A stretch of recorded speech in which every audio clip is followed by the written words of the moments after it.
안녕하세요, 여러분. 2022년도 인사 1급 이론 풀이 시간입니다. 기출문제 먼저 풀어보고 오셨나요? 어떠셨어요? 생소했다, 약간 다르다 라고 생각되는 부분도 있을 수 있습니다. 매번 신규 문제를 출제하려고 노력을 하고 있기 때문에 한 10% 정도는 새로운 문제가 출제가 될 것이다 라는 것을 익히 알고 계셨을 거예요.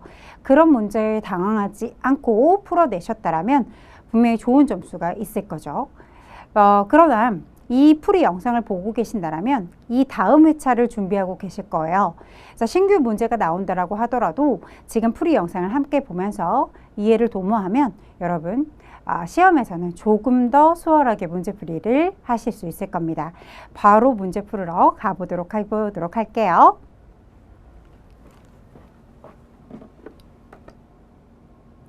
아래에 여러분 주소에 들어오시면 여러분 이론뿐만 아니라 실무 풀이 영상도 같이 함께 보실 수 있고요.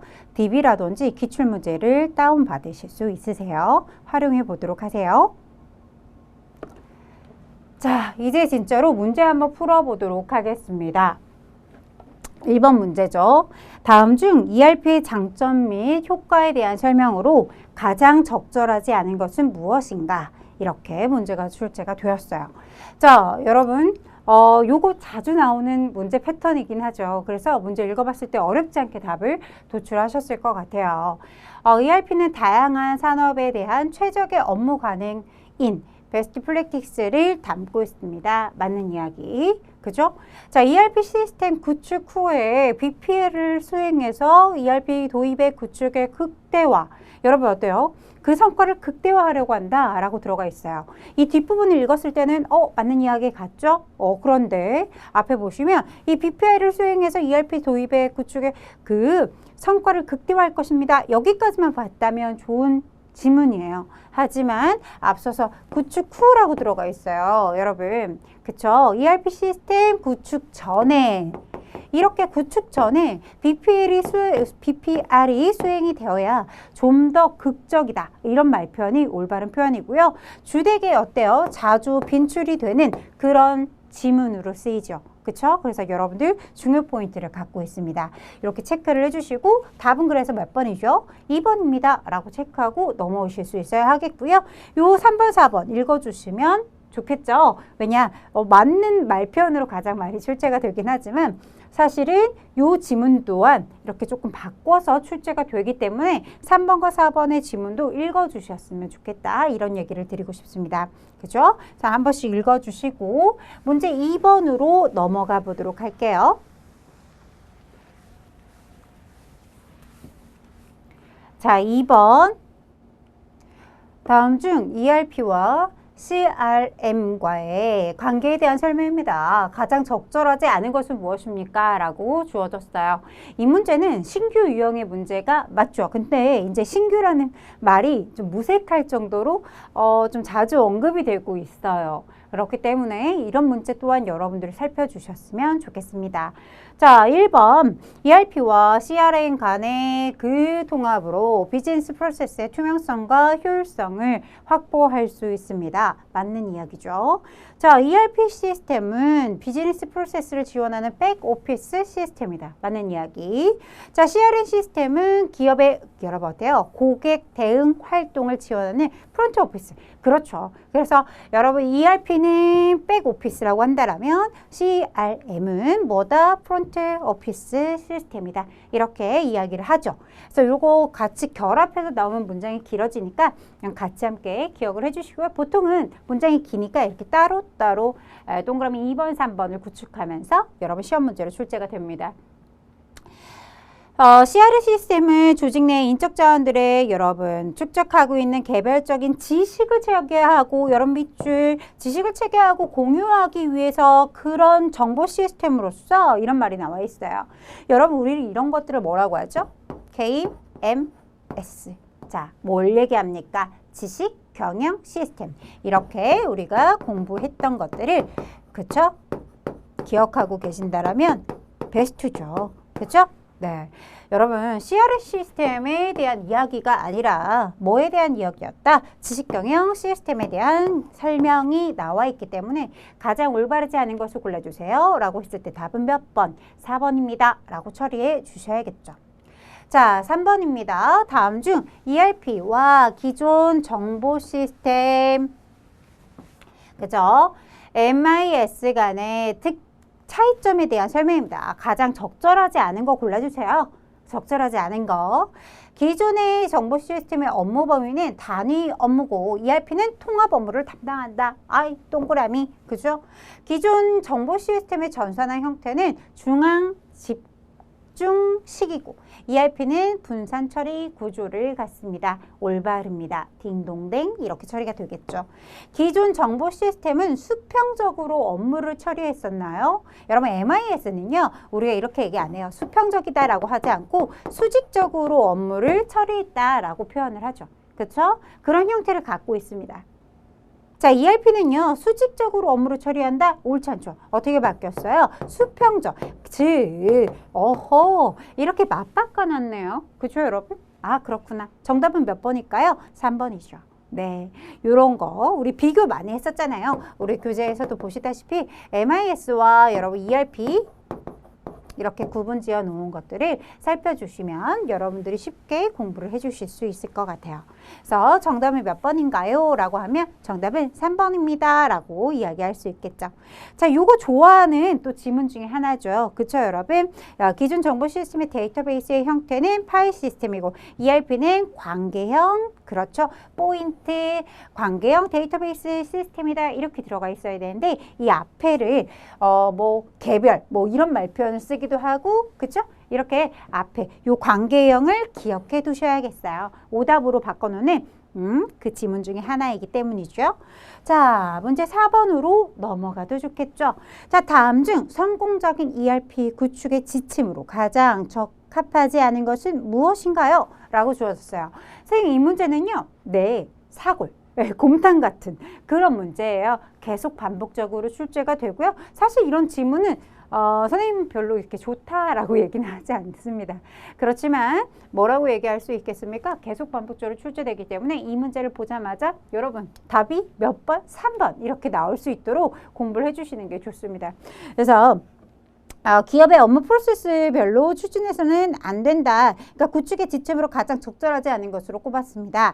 우리 아무래도 어떻게 해야 돼요? 이렇게 개별 그런 기능들을 다 이렇게 쓸 수 있어요. 분산으로 처리해서 그런데 분산으로 처리할 수 있지만 동시에 뭐 할 수 있어야 돼요? 통합적으로 묶을 수 있어야 한다. 이런 말표현이 들어가 있는 게 올바르죠. 근데 이런 말표현이 그래서 옳지 아니하다라고 하는 거고요. 사실은 이 지문에 대한 여러분 역사적인 걸 따라가 보기가 어려워서 아주 그냥 계속 반복적으로 출제되고 오답입니다 라고 명시되는 그런 문제 중에 하나예요. 따라서 여러분들이 이 문제를 봤을 때 직관적으로 답을 3번이라고 체킹을 할 수 있게끔 학습을 좀 유도를 해주시기 바랍니다.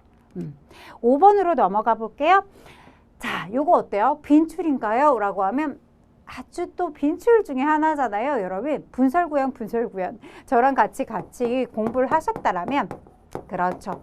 뭐를요? 이런 분설구현에 대한 이야기를 계속 반복적으로 들어오셨을 거예요. 그죠, 여러분? 분석하고, 그죠?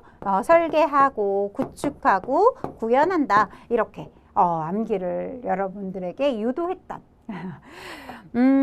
그러면서 이 안에 있는 어떤 것들을 그렇죠. 키워드적으로 공부해 주셔야 합니다. 이런 얘기를 했었어요. 왜 그렇다? 이렇게 분석 단계에 해당하지 않는 것을 골라주세요. 라고 얘기하는 이런 문제들이 출제가 되기 때문이죠. 그래서 여러분 시험에는 이렇게 분석 단계에 해당하지 않는 것을 골라주세요. 혹은 설계 단계에 해당하는 것을 골라주세요. 이렇게도 바꿀 수 있어요. 요 사지선도 동일하게 나오면서 이렇게 지문만 바꿔서 출제될 수 있다는 거죠. 그렇죠? 좋습니다. 자, 그래서 분석 단계에 해당하지 않는 거 골라볼까요? 네, 정답은 몇 번인가요? 갭 차이 분석. 그렇죠? 이렇게 차이 분석을 하는 것은 어디에 해당했죠? 설계. 그렇죠? 이렇게 답이 나올 수 있게끔 공부를 해주시면 완전 베스트죠. 그렇죠, 여러분? 그래서 항상 콕콕콕콕 딱 집었고 명확하게 이야기를 했던 내용 중에 하나는 이렇게 이 순서를 물어볼 때도 있지만 이 각각의 여러분 뭐요? 이 단계에 해당하지 않는 것을 고르시오. 이런 식의 문제 처리. 해당하는 것을 고르시오. 이런 식의 문제 처리가 출제가 되고 있으니 여러분들 꼭 한 문제 정도는 대비하고 있을 수 있는 거잖아요. 아주 명확하게. 그죠, 여러분? 좋습니다. 그래서 이렇게 해서 5번 문제 한번 풀어봤고요. 6번 문제로 넘어가 보도록 하겠습니다. 자, 이제 여러분 어때요? 6번 문제는 바로 인사 문제가 됐죠. 자, 보셔요. 다음 중 인적 자원 관리 방침으로 적절하지 않은 것은 몇 번인가요? 이렇게 묻고 있습니다. 조직은 비전과 미션이 일치하는 것이다. 맞는 이야기. 특정 집단의 좌우되지 않고 공정한 기준으로 운영이 되어야 하겠죠. 그렇죠. 자, 종업원의 능력을 최대치로 활용할 수 있어야 되겠죠. 그래서 이 종업원의 능력 개발, 관리, 배치, 어디에 적재적소 이렇게 이 사람이 조금 능률이 떨어지는 것 같아 이동도 좀 해주고 그쵸 여러분? 승진 관리 이런 모든 것들을 관리해줘야 하는 것입니다. 맞는 이야기예요. 자, 인적 자원의 관리의 목적과 실행 방안에 대해서 보완이 중요합니다. 그래서 관리자 그룹 내부에만 공유될 수 있도록 해야 합니다. 여러분, 옳지 않은 설명이 들어가 있어요. 그쵸, 여러분? 뭐라고 해야 돼요? 정보 공개주의 원칙. 이런 거 공부했던 거 기억해요? 네. 그래서 이 정보를 어떻게 해줘야 돼요? 공개해줘야죠. 그래야지 투명해지겠죠. 그쵸, 여러분? 네, 뭔가 자기네들끼리 알고 있다. 되게 탁해 보인다. 그죠? 네. 그래서 정보를 어떻게 하겠다? 공개 원칙을 생각해 주시기 바랄게요. 그래서 정보 공개주의 원칙 이런 거 우리 공부했던 내용을 다시 한번 상기시키면 정답은 4번입니다. 라고 딱 떨어져서 답이 나올 수 있겠죠. 자, 7번으로 넘어가 보도록 할게요. 요즘 들어서 또 스멀스멀 어때요? 이렇게 테일러에 대한 이야기. 그쵸? 이런 이야기가 나오고 있어요. 과학적 관리법. 그죠? 네. 자, 그러면서 여러분 어때요? 테일러의 과학적 관리법의 주요 내용으로 적절하지 않은 것을 하나 골라주세요. 라고 들어가 있어요.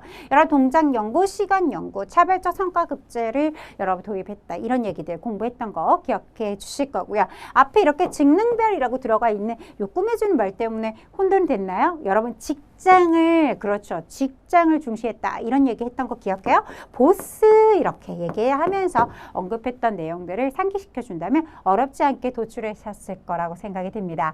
또 테일러 하면 요 세 가지들에 대한 언급이 있었지만 요 3S 그렇죠? 이 3S 원칙 하면 떠오르는 게 누구였어요? 포드였죠. 그렇죠, 여러분? 그래서 포드 시스템이다. 이렇게 여러분 이 친구는 테일러의 과학적 관리법이 아니라 포드 시스템이에요. 라고 여러분들하고 같이 공부했던 얘기. 그쵸? 3S 기억해 주실 거예요. 그래서 여러분 정답은 몇 번입니까? 4번이 정답입니다. 라고 처리하고 넘어오실 수 있겠죠.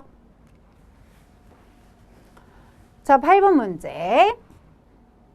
다음 중 기업 환경의 변화에 대응하기 위해서 조직의 구조를 경쟁력 있게 재편하는 그런 전략을 무엇이라고 하나요? 이렇게 들어가 있습니다. 이런 전략을 우리가 리스트럭처링이라고 해서 정답은 몇 번? 3번이라고 체크를 했었죠. 공부했었던 내용이에요. 그런데 여러분 다운사이징 하면 여러분 역시나 이렇게 재편한다라고 하니까 리가 들어가야 되겠죠? 이런 얘기 하면서 공부했던 것들을 이렇게 짝짓기 해준다면 바로 3번으로 체크를 해주셨을 것 같고요. 그럼 다운사이징 전략이라는 게 무엇입니까? 라고 하면 여러분 그때 생각 놔주셔야겠죠. 그쵸? 필요 없는 인원과 낭비들을 줄여나가겠다. 이런 것들, 이런 다운사이징에 대한 이야기. 사실 문제 읽었을 때 이거 다운사이징은 아니야 라고 바로 체크하셨을 것 같아요. 자, 디베스티처 전략이라고 하는 게 뭐였죠? 기업에 뭐가 있다? 부실한 부분이 있다라면 그것을 어떻게 하겠다라는 거죠? 잘라서 매각 처분하겠습니다 라고 하는 게 바로 디베스티처 전략이라고 해서 공부했던 내용이 있겠죠. 그쵸, 여러분? 벤치마킹, 여러분 이제 얘기하지 않아도 벤치마킹이 너무 익히 알고 있는 여러분들이 이야기들이죠. 몇 경쟁 기업이라든지 어떤 그런 특화된 그런 좋은 점. 뭐 하겠다라는 거죠? 분석하고, 그쵸? 적극적으로 뭐 하겠다? 학습해 오겠다. 이런 말 표현들이 언급이 될 것입니다.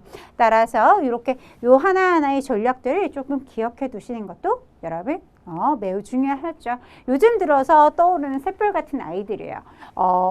사실 언급이 잘 안 됐었던 부분이었었잖아요. 그런데 작년부터 계속 언급이 되고 있는 부분이기 때문에 제가 또 별 2개를 더 드리고 시작을 해보는 거죠. 그래서 이 뜻들을 거의 다 제가 풀이를 해드리는 이유가 있다. 또 언급이 될 수 있는 문제로 보인다. 그쵸 여러분? 우리 교재에도 자세하게 설명되어 있으니까 저 잊었어요 라고 한다면 우리 교재 다시 한번 체킹을 해주시는 게 좋겠습니다. 에듀윌 유료 회원만의 남다른 서비스.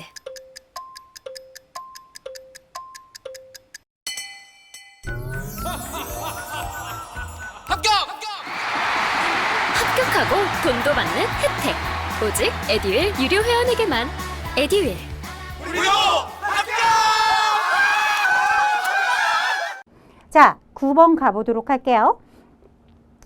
다음 중 워크 샘플링법에 대한 설명입니다. 가장 적절하지 않은 것은 무엇인가요? 라고 주어졌어요. 동그라미 1번부터 보겠습니다. 전체 작업 과정 동안 무작위로 많은 관찰을 해서 직무 행동에 대한 정보를 얻는 방법입니다. 맞아요? 네, 딩동댕. 그죠? 자, 여러 직무를 동시에 기록함으로써 전체 직무의 모습이 파악이 가능하다라는 좋은 점이 있죠. 그 다음, 직무 성과가 외형적일 때만 적용이 가능하다라는 것은 좀 단점적인 부분이죠. 그죠? 네. 자, 직무 분석자 자신이 그 직무를 수행합니다. 그죠? 그리고 그 경험에 의해서 직무 지식을 파악한대요. 제가 그래서 우리 강좌 시간에 무슨 얘기를 했었냐면 여러분 이렇게 경험을 직접 한대요. 그렇죠? 이런 거 뭐라고 하더라? 라고 하면서 경험법 이렇게 여러분 설명을 해드린 적이 있어요. 그렇죠 여러분? 그래서 이거는 워크 샘플링법이 아니라 무엇에 대한 설명이다? 경험법에 대한 설명입니다. 따라서 정답은 몇 번인가요? 4번이 정답입니다. 라고 얘기하실 수 있으셔야겠습니다. 훌륭하세요. 문제 잘 풀어주셨는데 분명히 오답까지 이게 무엇인지까지 알았다라면 완전 베스트죠. 너무 훌륭하다 이렇게 칭찬을 해드리고 싶고요. 문제 풀 때 지문이 정말 이건 아니야 라고 하는 부분들을 제가 콕콕 집어서 이야기를 드리잖아요. 그렇기 때문에 여러분 이런 것들은 무엇이다 라고까지 설명을 한다는 건 나중에 이 친구가 그렇죠. 뭐가 될 수 있어요? 주인공이 될 수 있다라는 거예요. 그쵸? 잘못 짝지어진 것을 골라주세요. 이런 식으로 설명이 각자 경험법하고 워크 샘플링법 해서 설명이 나와 있는데 이 중에 잘못된 것을 골라주세요. 그쵸? 이런 식으로도 문제 출제가 될 수 있음을 기억해 주시기 바랍니다. 자, 10번으로 넘어가 보도록 할게요. 이 문제 어땠어요? 전 보자마자 우리 친구들이 보너스 문제라고 생각했을 것 같다. 그죠? 자, 다음 직무평가 요소 중에 숙련 요소에 적절하지 않은 거. 숙련 요소 하면 그렇죠. 도전성, 교육, 경험 다 좋죠. 하지만 눈에 딱 걸리는 게 있었어요. 뭐요? 정신적 노력, 육체적 노력. 이것은 무엇에 대한 요소였죠? 얘네들은 숙련 요소가 아니라 노력 요소로 여러분 학습했던 거 기억해 주실 수 있겠죠? 너무나 쉽게 답안을 도출하셨을 거예요. 정답은 몇 번이죠? 3번입니다. 라고 처리 가능하셨겠죠? 좋아요. 11번으로 넘어가도 되겠어요? 네. 다음 직무 설계 방법 중 전체 과업을 보다 작은 요소로 이런 포인트 어디 전체적인 과업을 보다 작은 요소로 분할하고 나누어서 담당해서 숙련도를 증대시킵니다. 그죠? 그래서 그렇게 조직의 능률을 상승시키기 위한 그것을 목표로 하는 그런 방법. 이런 방법을 우리가 뭐라고 했던가요? 네, 여기에서 포인트 벌써 잡아 오셨어야 돼요. 전체적인 과업을 보다 쪼개요. 더 작은 요소로. 그래서 좀 더 뭐 한다? 숙련도를 증가시켜요. 이런 걸 뭐라고 하죠? 전문화한다. 이렇게 얘기하는 거죠. 정답은 몇 번? 4번. 이렇게 얘기할 수 있겠죠. 여러분 어때요? 로테이션 나왔어요. 직무 순환이라는 거 여러분 어떻다? 직무를 바꿔서 여러분 행해 보는 거죠. 다른 직무 수행도 행해 볼 수 있도록. 그렇죠? 그래서 단조로움을 없앤다. 권태로움을 감소시킨다. 이런 얘기들을 여러분 지문에서 만나보셨을 거예요. 자, 직무 확대라고 하는 것은 단순히 작업 요소 한 가지만 했던 것을 유사한 그 요소들이 뭐 한 번 더 뭐 한다. 몇 개의 작업 요소를 더 묶어서 수행할 수 있게끔. 그쵸? 넓게 해줄 수 있겠죠? 그쵸? 그렇게 그런 걸 뭐라고 한다? 그래서 확대라는 말을 쓰죠. 직무 확대라는 말을 쓴다. 여러분, 직무 충실화가 나와 있고 이 직무 충실화 또한 여러분 사실 이 사지선다가 나왔는데 이 사지선다 모두 중요하죠. 뜻풀이가 다 가능해야 돼요. 직무 충실화라고 한다라면 제가 포인트로 잡아드렸던 게 뭐였죠? 작업상의 책임과 그 권한이 그렇죠. 이게 포인트라고 얘기했었어요. 책임과 권한을 늘려줬어요. 그렇기 때문에 어떻다? 책임감이 굉장히 높아지겠죠. 그죠? 예. 그래서 능력 발휘 그리고 도전성 그죠? 보람도 함께 느낄 수 있게끔 그렇게 유도하는 방법 중에 하나가 직무 충실화였습니다. 그래서 여러분 이 네 가지의 뜻풀이들을 여러분들이 충분히 알고 계셔야 합니다. 요 위에 있는 내용이 여러분 지금은 전문화만 나왔지만 충실화가 나온 적도 있었죠? 그렇죠. 또는 이런 형태 각각의 설명들이 이렇게 블라블라블라 써있고 아닌 것을 고르시오 라고 하는 문제도 출제된 적이 있었던 것을 다시 한번 상기시켜주는 때로 가져주시면 좋겠습니다.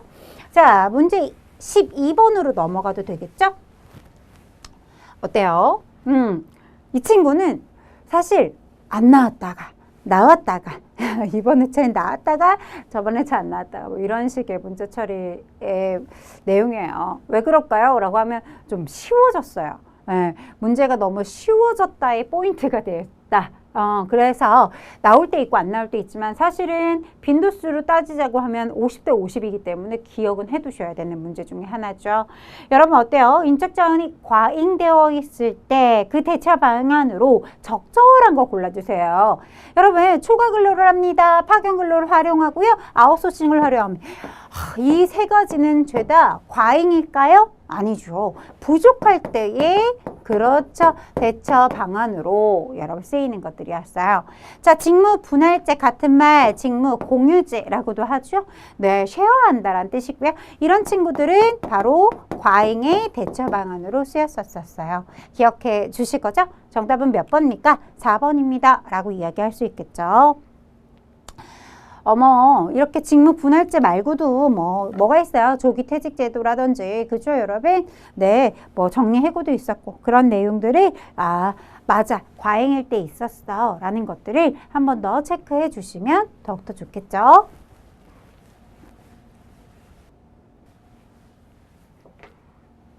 (13번입니다) 개인적으로 이 문제는 선발도구의 합리적 조건 중에 모든 지원자에게 동등한 기회를 부여해야 한다. 이거는 이 선발 요건 합리적인 도구의 3요소 이걸 따지는 것이 아니라 여러분 그냥 이 문제 동등하게 참여를 해야 한다는 것을 뭐라고 할까요? 누가 봐도 이 뜻은 형평성이겠죠. 우리 공부했었어요. 신뢰성, 효율성, 타당성이 무엇인지에 대해서 공부를 했지만 이 세 가지는 다 아니잖아요. 자, 말 그대로 누구에게나 공평하게 기회가 가야 돼요. 형평성 이렇게 얘기할 수 있겠죠. 답은 3번. 이 문제도 그냥 보너스적인 문제다라고 보여질 수밖에 없는 문제.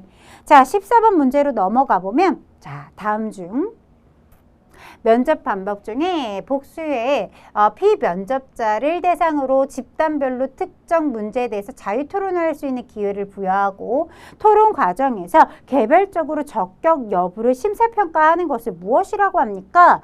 라고 들어가 있어요. 뭐라고요? 이렇게 집단별로 특정 문제 토의를 탁 하라 라고 던져준 거예요.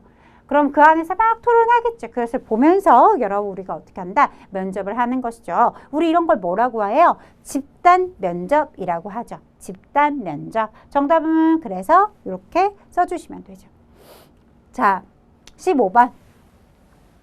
인사고과 방법 중에 종업원이 상사와 협의하여. 그쵸. 선생님, 네, 느낌 왔어요. 어디에서요? 요거 읽었을 때 종업원이 상사와 함께 그 목표를 설정합니다. 이런 얘기. 그죠? 협의하에 목표량을 결정하고 그 성과를 부하와 상사가 같이 측정하여 인사고과의 자료로 활용하고 있습니다. 이런 말편이 들어가 있어요. 포인트는 여기에서 이미 나와버렸죠. 그죠? 우리 이런 거 뭐라고 하죠? 목표관리법이라고 하죠. 그죠? 그래서 맞아요 라고 얘기할 수 있겠고요. 그죠? 바로 답으로 직결될 수 있어야 되겠다. 나머지도 여러분 어때야 되겠어요? 구체적으로 설명을 하실 수 있어야 돼요. 다면은 꼭 시험에서 이렇게 나오잖아요. 다면 평가에 설명에서 본인을 제외한. 왜 본인을 빼요? 360도 다면 평가라고 써 있어요. 선생님 책에. 그게 무슨 뜻이냐면 본인도 포함해서 그렇죠. 이런 말표현 들어가 있어야 돼요. 주변인들까지 다. 그렇죠? 이렇게 표현되어 있어야 되는데 다면 평가를 올바르지 않게끔 지문을 줄 때는 본인을 제외하고 이런 말표현을 참 좋아라 하죠. 그래서 그런 포인트를 여러분들이 잡아서 공부를 해주셨으면 좋겠습니다. 자, 정답은 2번이었고요. 16번으로 넘어가 봅니다. 다음 중 일상적인 상급자와 하급자 관계를 인적 자원 개발로 유도하기 위한 과정이다. 이런 말편. 오랜만에 이런 말편으로 이렇게 뭐에 대한 설명으로 코칭에 대한 설명으로 언급이 되고 있어요. 그래서 요즘에는 코칭에 대한 이야기 요거 많이 쓰이는 표현이긴 하지만 조금 달리 쓰려고 하잖아요. 근데도 계속 반복적으로 언급되는 거. 정답은 1번이었다라고 얘기할 수 있겠고요. 대역법이라고 한다라면 항상 뭐를 대비하기 위해서? 공석을 대비하기 위해서 이런 말표현이 같이 붙는 거 아시죠? 그렇죠. 그런 말표현도 하나하나 좀 키워드적으로 공부를 해두면 좋잖아요. 항상 선생님들 수업 시간에 얘기할 때 특정의 그 키워드를 잘 잡아서 매칭을 해놓으면 시험장에 갔을 때 딱 눈에 들어오는 단어들을 보실 수가 있습니다. 그렇죠? 그렇게 학습을 해줘야 사실은 범위도 약간 줄고 내가 자꾸 땡그라미를 많이 볼 수 있게 되죠. 그죠? 역할 연기법 뭐예요? 특정 역할을 주어져 놓고 너 이렇게 해봐. 너는 엄마 해봐. 엄마가 돼보고 왜 자녀와 같이 함께 역할 연기법 하는 그런 프로그램도 있고 막 그러잖아요. 그런 것들을 한번 상기시켜주자. 직무순회는 말 그대로 직무를 돌아가면서 순회시켜보자. 이런 얘기를 하는 거잖아요. 그렇죠? 좋습니다. 그래서 정답은 1번이었고 나머지 것에 대한 설명도 아주 간략하게 했으니까 좀 구체적인 설명은 당연히 책에 아주 설명이 들어가 있어요. 그러니까 한번 살펴보시면 되겠습니다. 자, 17번입니다. 다음 중 작업 집단 내 인간관계에 대한 문제가 생겨서 여러분 이럴 때 배치, 그렇죠. 배치와 관련된 문제잖아요. 그래서 이렇게 인간관계와 문제가 생겼을 때 상사와 부하 간에 그 심화시에 어떻게 전환 배치해줘야 되겠어요? 여러분 교정적인 전환 배치다 라고 했던 거 기억하십니까? 그래서 여러분 우리 책에 박스 처리돼서 언급됐던 내용이니까 다시 한번 체크 해주시면 좋겠습니다. 정답은 몇 번? 2번. 2번밖에 될 게 없어요 사실은. 그쵸? 18번으로 넘어가 보도록 하겠습니다. 다음 중 여러분 경력개발관리 원칙으로 적절하지 않은 것을 골라주세요. 자, 이런 거 없었잖아요. 우리 후계자 배려의 원칙. 자꾸 이런 거 여러분 뜻풀이 해달라고 하는데 없는 거니까 뜻풀이 해드릴 수가 없는 거예요. 이런 내용은 없었다. 그죠? 경력개발관리 원칙으로 적절하지 않은 것을 골라주세요. 1번이 정답입니다. 여러분 1번. 그럼 1번에 요 후계자 배려의 그 원칙 말고 뭐 넣으면 좋을까요? 적재, 적소의 원칙 이런 얘기가 들어가면 아주 베스트겠죠. 그죠? 네, 적재, 적소, 배치의 원칙 이렇게 적어 놓으시면 아주 알맞겠다. 승진 경로의 원칙, 인재 육성의 원칙, 그 다음에 경력 개발 기회의 원칙 이렇게 나타낼 수 있겠습니다.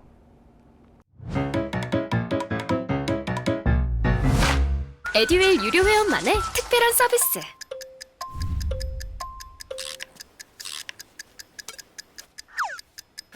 하치하차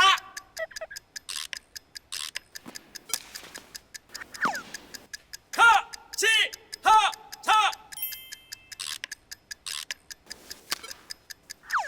정답! 같이 하자 친구야 에듀윌 유료 회원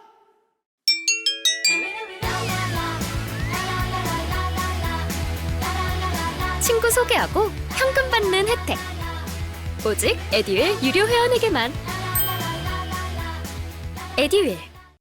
자, 19번으로 넘어가 볼게요. 다음 중 형성된 새로운 가치관과 실제 행동은 계속 반복되고 강화됨으로써 영구적인 행동 패턴이 장착이 되는 정착이죠. 딱 머무른다는 거예요. 그렇죠? 이렇게 변화의 단계의 과정을 뭐라고 하는가? 여러분, 새로운 가치관과 이렇게 실제 행동들을 계속 반복하고 강화됨으로써 영구적으로 얼려버린다. 그죠? 그래서 뭐요? 재동결이라는 표현을 쓰죠. 그죠? 기억해요. 우리 요 부분에서, 요 내용에서 조직개발 쪽에서는 해빙이나 그죠? 지금처럼 이렇게 재동결에 대한 문제가 출제될 수 있어요. 해빙이라는 게 뭐였죠, 여러분? 새로운 변화가 필요합니다. 그렇죠? 필요성을 인지시켜서 새로운 관점의 그 가치관 같은 것들을 받아들일 수 있게끔 하는 거. 그렇게 받아들일 수 있게 하는 것을 해빙이라고 한다. 그렇죠? 재동결이라는 것은 무엇을 가지고 얘기합니까?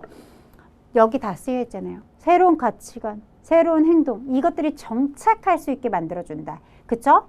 과거로 돌아가지 않을 수 있게끔 해줘야 하는 거죠. 그래서 뭐 한다? 예전의 모습으로 돌아가지 않게끔 꽁꽁 얼려보자. 재동결이라고 얘기했던 거. 그죠? 네, 그렇게 안정시키자, 정착시키자 이런 말 표현들이 언급이 되겠습니다. 자, 20번 문제로 넘어가 보도록 할게요. 다음 중 인사고과 평가 방법 중 구성원들 중에 여러분 2명씩 골라서 계속 비교하는 거. 이런 걸 뭐라 그랬죠? 쌍대 비교법이라고 했던 거 기억해요? 그렇죠. 이런 거 잘 써주셨을 것 같아요.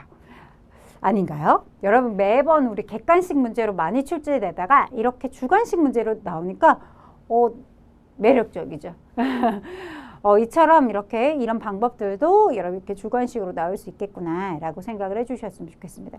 이게 박스로 들어가 있고 사지선다형으로 나와 있는 이런 형태에서 이렇게 사지선다형이 없어지고 주관식으로 나온 문제이다 라고 생각해 주시면 되겠죠. 자, 21번으로 넘어가 보도록 할게요. 연공급의 임금제의 단점이라고 할 수 없는 것을 보여주세요. 없는 거. 임금제. 어떤 임금제? 연공급의 단점이라고 볼 수 없는 거. 첫 번째, 동일노동, 동일임금의 실시가 불가하다. 그쵸? 맞는 거예요. 그죠? 성과 능력을 제대로 반영하지 못해서 고급의 인력의 확보와 유지가 곤란하다. 맞는 얘기. 인건비 부담의 가중. 그렇죠. 연공이, 그쵸? 이렇게 뭐예요? 우리가 근속 연수가 높아짐에 따라서 이렇게 인건비도 증가될 거니까요. 가중되죠. 그쵸? 임금 관리의 경직성을 야기하죠. 그쵸? 자, 노동의 자유이동이 어려운 사회에선 적용이 곤란합니다. 이렇게 써 있는데 이것은 여러분 어디에서 보셨어요? 직무급에서 보셨죠? 직무급의 단점에서 보셨을 겁니다. 그쵸, 여러분? 연공급이 아니었어요. 따라서 정답은 몇 번? 4번입니다. 라고 얘기하실 수 있겠죠? 자, 22번으로 넘어가 보도록 할게요. 자, 다음 중 임금체계 중 여러분 부가적인 임금으로 적절한 거 고르래요. 그쵸? 적절한 거. 자, 그럼 여기에서 한번 제가 슬며시 한번 얘기해 볼게요. 이렇게 부가적인 임금에는 뭐가 있었어요, 여러분? 상여금. 그쵸? 네. 그 다음 또 뭐 있었나요? 퇴직금. 그렇죠. 그 다음 이 친구 있었어요. 뭐죠? 복리후생 및 기타 수당. 따라서 정답은 몇 번? 2번이 정답입니다. 라고 처리하실 수 있겠죠? 자, 23번으로 넘어가서 연봉제에 대한 설명입니다. 적절하지 않은 것을 골라주세요. 라고 들어가 있어요. 자, 문제를 보자마자 여러분 답이 나왔나요? 연봉제에 어울리지 않는 거. 뭐가 있죠? 첫 번째, 연공 서열에 의한 임금이다. 올바르지 않죠? 연공이라는 게 뭐라 그랬어요, 여러분? 근속연수, 학력 이런 것들에 따라서 그쵸? 이런 서열에 의한 임금이었나요? 연봉제가 그렇지 않죠. 능력, 성과 중심이죠. 그쵸? 따라서 직무의 질에 따른 이렇게 기준임금, 성과에 따랐다 직무 중심의 임금 결정을 한다. 이렇게 이런 말편들이 적절한 것이고 1번은 올바르지 않죠. 연공급인가요? 네, 그렇죠? 올바르지 않았다. 따라서 1번이 올바르지 않다라고 처리해 주시고 넘어가 주시면 되겠죠? 24번입니다. 다음 중 기업의 수익성을 고려하여 현재와 미래의 복리후생비 지불 능력, 여러분 밑줄 이렇게 복리후생비 지불 능력의 범위를 평가하는 복리후생 설계 원칙을 무엇이라고 합니까? 어땠어요? 어렵지 않았죠? 네, 누가 봐도 지불 능력의 원칙을 이야기하고 있구나라는 것을 단박에 알아내셨을 수 있을 것 같아요. 자, 그럼에도 불구하고 이 문제를 자꾸 읽어드리는 이유는 여러분 어때요? 1번부터 2번, 3번에 대한 설명도 기억해 주실 수 있어야 한다. 내용을 한번 상기시켜 주면서 다음 문제로 넘어가 주셔야 되겠어요. 그쵸, 여러분? 네. 근로자의 욕구 충족. 여러분 너무 어렵지 않잖아요. 근로자의 욕구를 충족시킬 수 있어야 한다. 참여할 수 있어야 한다. 그쵸, 여러분? 그래서 여러분 어떻습니까? 참여 원칙 같은 경우는 무슨 얘기했어요? 대표자와, 그쵸? 이렇게 근로자가 공동으로 만들어야 한다. 참여해야 한다. 이런 말편. 그쵸? 다수의 혜택이 돌아갈 수 있게끔 해줘야 된다. 이런 얘기. 굉장히 간략하게 얘기하죠. 하나하나 다 설명하면 정말 1시간이 넘어갈 거기 때문에. 자, 이렇게 간략하게 터치를 하는 이유는 다른 어느 것도 여러분 또 다른 문제로 만들어질 수 있기 때문이다. 자, 25번입니다. 법정 복리후생에 해당되는 것을 골라주래요. 그쵸? 1번, 2번, 3번 요 친구 교육을 시켜준다, 급식, 뭐 의료보건 이런 것들은 임의의 복리후생비라고 얘기했었죠. 임의의 복리후생이다. 그쵸? 건강보험, 그쵸? 이런 게 바로 뭐였어요? 법정의 복리후생에 해당하는 것이었다라고 이야기를 했었고요. 이 법정 복리후생 하면요. 이렇게 건강보험도 있지만 국민연금, 산재보험 이런 것들 4대 보험 얘기하는 것도 기억이 놔주셔야겠지만 그런 문제 있으면 정말 땡큐인 거예요. 자, 주로 이렇게 법정의 복리후생과 임의의 복리후생을 이렇게 박스 처리해놓고 분류하라라는 무식의 문제가 처리가 될 것이고요. 법정의 복리후생에는 뭐가 있다고 했죠?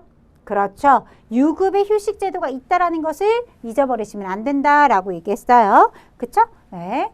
자, 그래서 그런 부분들 다시 한번 상기시켜줘야 하는 부분 포인트로 언급드렸고요. 25번의 정답은 4번이 되겠습니다. 자, 요거 어때요? 네. 많이 맞잖아요.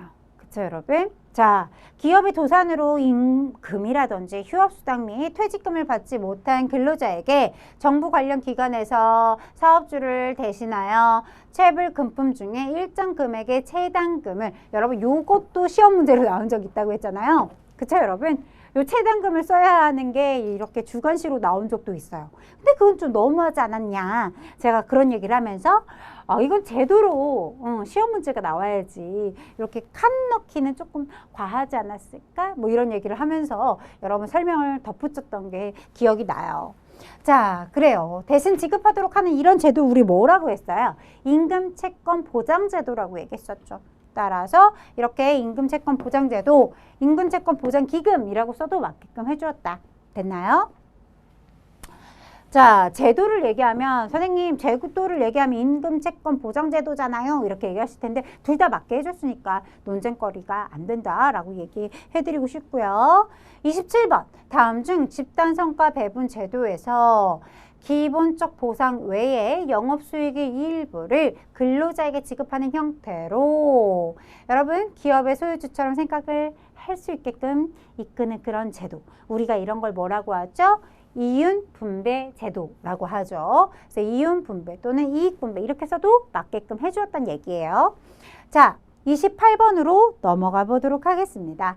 다음 중 여러분 어때요? 이것은 선생님 이렇게 똑같이 매번 출제가 되네요. 제가 얘기했을 거예요. 이렇게 교섭에 대한 문제들이 출제가 됐을 때는 조금만 바꿔도 사실 굉장히 어렵게 해석이 될 수가 있어요. 그래서 시험 문제가 어떻다? 컨트롤 C, 컨트롤 V 한 것처럼 이 지문을 계속 반복적으로 쓰고 있다는 걸 느끼실 수 있을 거예요. 저랑 우리 교재에 있는 문제 풀고 또 풀고 뒤에 있는 기출문제 풀고 또 풀고 했을 때 이 문제 보자마자 답이 나오는 형식이었을 것 같아요. 그렇죠, 여러분? 자, 우리 어때요? 상급단체인 산업별 연합단체가 하급단체인 기업별 노조나 기업 단위 노조 지부와 공동으로 이렇게 하면서 제가 많이 포인트를 드렸던 것 같아요. 공동으로 개별 기업의 사용자와 교섭하는 단체 교섭을 무엇이라고 합니까? 공동 교섭이라고 하죠. 이러면서 설명을 드렸던 것 같아요. 왜 그러느냐? 똑같은 지문을 많이 쓰기 때문이에요. 그렇죠? 체크해 주셨으면 좋겠고, 나머지 친구들도 시험 많이 출제되잖아요. 똑같이 많이 쓰이는 그 지문으로 기억해 두시기 바랍니다. 그러니까 그냥 이거 하나하나를 내가 다 곱씹을 수는 있는데, 곱씹어서 여러분 이득이 될 수도 있지만 되려 답을 피해갈 수가 있어요. 그래서 아주 정형화된 문제들이 출제가 되기 때문에 이들의 지문을 살펴보시면 다 나와 있잖아요. 그렇죠? 각각의 설명 아주 표준화되어 있는 그 지문들을 바탕으로 해서 공부를 해주셨으면 좋겠어요. 자, 29번으로 넘어가도 되겠죠?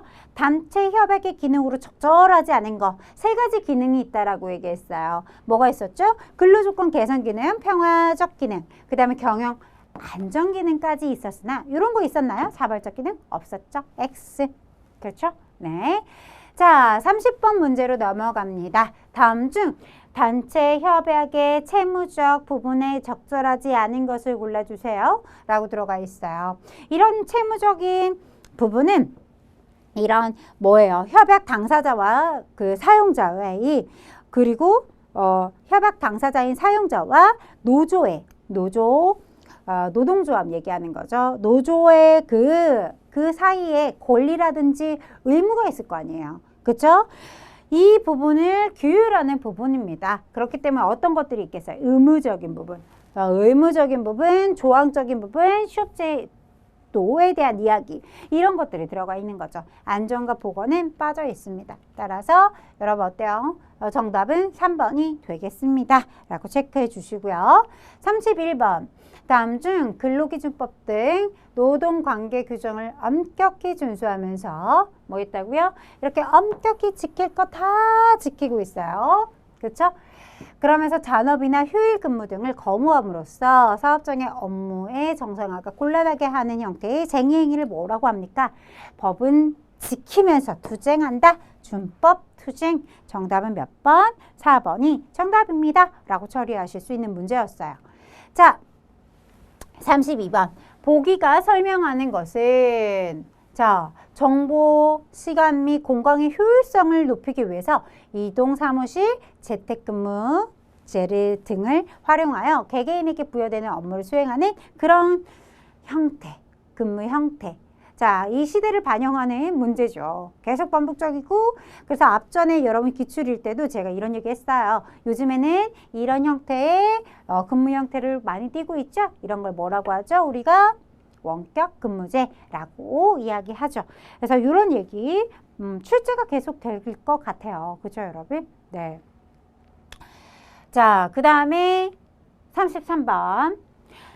노동자 측과 고용주 측에 의하여 중립적이고 여러분 전문적인 제3자가 초대가 돼서 계약 협상 과정에서 발생하는 문제를 제거할 수 있도록 도움을 주도록 하는 그런 제도를 우리가 뭐라고 합니까? 라고 했어요. 이런 거를 뭐라고 하죠? 조정이라고 하죠. 조정. 그쵸? 그래서 정답 몇 번? 몇 번이래요. 정답은 우리가 조정이라는 두 글자로 써주셔야 하겠습니다. 됐나요? 이렇게 해서 모든 문제를 풀어보았습니다. 분명히 간략하게 여러분 핵심만 짚어드리는 풀이도 좀 설명을 이야기했지만 그 부분들이 여러분 전혀 기억이 안 나는 경우도 있을 거예요. 자, 문제풀이 할 때 제가 살며시 이렇게 긁어드린다라고 해야 될까요? 살며시 이렇게 여러분들한테 요거 기억납니까? 라고 하면서 얘기를 해드리는 거예요. 풀이 과정으로. 간략하게 포인트만 잡아서 설명을 해드렸는데 전혀 기억이 나지 않는데요. 전혀 기억이 나지 않는다는 건 내가 그만큼 잊어버렸다는 얘기가 되기 때문에 다시 한번 교과서, 즉 교재 쪽으로 넘어오셔서 한 번 더 체킹해 주시고 문제를 풀어서 확인을 해 주시는 게 여러분들의 작업이 되셨으면 좋겠어요. 그렇게 공부해 주시면 다음번 기출문제에서는 여러분 어떨까요? 보다 더 좋은 성적을 거둘 수가 있을 것입니다. 여러분 항상 열심히 하시는 여러분들이기 때문에 응원하고 또 응원합니다. 하단 홈페이지로 들어오셔서 실무, 그죠? 그다음 백데이터 도움 받아보시기 바랄게요. 오늘도 여러분 수고 많이 하셨습니다. 수고하셨습니다.